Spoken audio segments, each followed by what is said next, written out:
Maplewood was a town of secrets. Big houses hid even bigger bank accounts, and everyone went to Victor for a trim. Victor's barber shop was a Maplewood institution. It was a place where men went not just for a haircut, but for conversation. Victor, with his neatly combed silver hair and a smile that could charm the birds from the trees, was a fixture in the community. He knew everyone's name, their families, and, most importantly, their secrets. Victor had been cutting hair in Maplewood for over 2 decades. He'd seen boys grow into men, families blossom and wither, and fortunes made and lost. Through it all, Victor remained a constant, a silent observer of the ebb and flow of life in their small town. His shop, with its worn leather chairs and the faint scent of bay rum, was a sanctuary for many, a place where they could shed their worries along with their trimmed locks. Victor had a way about him. He was an exceptional listener. He'd tilt his head, listening intently to his clients' troubles and triumphs. He'd offer a sympathetic ear and a comforting word. He never gossiped, never repeated a word spoken within the confines of his shop. This, more than anything, made him a confidant to the wealthy men of Maplewood. They trusted him. They told him about their families, their businesses, their investments. Victor would nod along, offering the occasional insightful comment. He always seemed to know the right thing to say, the perfect advice to give. His clients, often caught up in their own worlds, never noticed the slight glint in his eyes, the almost imperceptible twitch of his lips.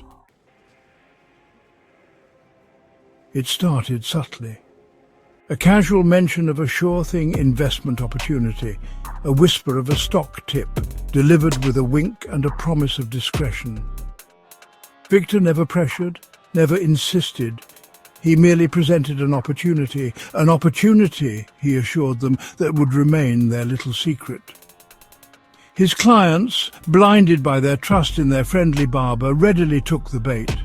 They saw Victor as one of their own, a man of simple means who understood their struggles. Little did they know Victor was playing a different game. He was a master puppeteer, subtly pulling the strings, manipulating their trust for his own gain. Victor's touch was light. He never took large sums.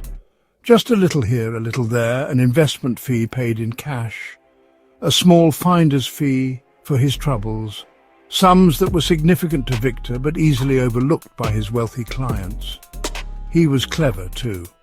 He'd suggest investments that sounded plausible but were, in reality, completely fabricated. Shell companies, non-existent land deals, overseas ventures that promised high returns. He knew his clients wouldn't bother with the details. They trusted him, and he used that trust slowly, methodically, to build his own secret fortune. Section 5. The Disappearance. Then one day Victor was gone. He didn't show up at the shop. The door remained locked, the lights off. People gossiped. Had he run off with another woman? Had he finally gotten caught in some shady dealings? The rumours flew faster than a straight razor across a strop. The truth was far stranger than anyone could have imagined. Victor had left a note. A simple note pinned to the door of his shop. It read, "Gone fishing. Be back soon." But soon never came. Years passed, and Victor became a ghost, a cautionary tale whispered in hushed tones. Section 6. Envelopes of Truth. 5 years later, the people of Maplewood began receiving mysterious envelopes. Addressed in an unfamiliar hand, they bore no return address. Inside each envelope was a check. Not just any check. A check for the exact amount each person had given to Victor, plus interest. The town was in an uproar. Confusion turned to shock, then to anger.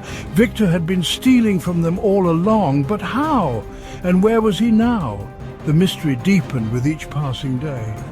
The once beloved Barber was now a wanted man. Section 7. Victor's secret life. Then more envelopes arrived. This time they contained letters written by Victor himself. In these letters he explained everything. He confessed to his scheme, his guilt evident in every word. But his story didn't end there. He detailed how he'd been orphaned as a child, forced to live on the streets, scavenging for scraps. He wrote about the crippling poverty he'd witnessed, the desperation he'd seen in the eyes of families struggling to survive. He explained how he'd vowed to one day fight that injustice. His methods were unorthodox, he admitted, but his intentions were pure. Section 8. A town divided. Victor's letters revealed that he had used the money to fund charities and organizations worldwide. He'd built schools in impoverished villages, funded medical clinics in war-torn countries, and supported orphanages just like the one he'd grown up in. He'd kept his promise. He'd fought injustice, albeit in a way no one could have predicted. The townspeople were left reeling. Their anger was now mixed with confusion, disbelief, and a grudging respect. Victor, the man they thought they knew, was a con man, a thief. But he was also a secret philanthropist, a modern-day Robin Hood, who had stolen from the rich to give to the poor. Section 9. A legacy in question. Maplewood was left grappling with Victor's legacy. Was he a hero or a villain, a thief or a saint? There were no easy answers. Some people couldn't forgive his deceit, his betrayal of their trust.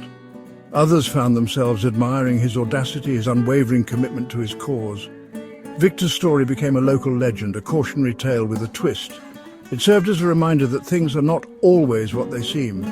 It sparked debates about wealth, poverty, and the lengths to which one would go to right the world's wrongs. And in the heart of it all was Victor, the barber who stole over $1 million, a man forever shrouded in mystery and contradiction.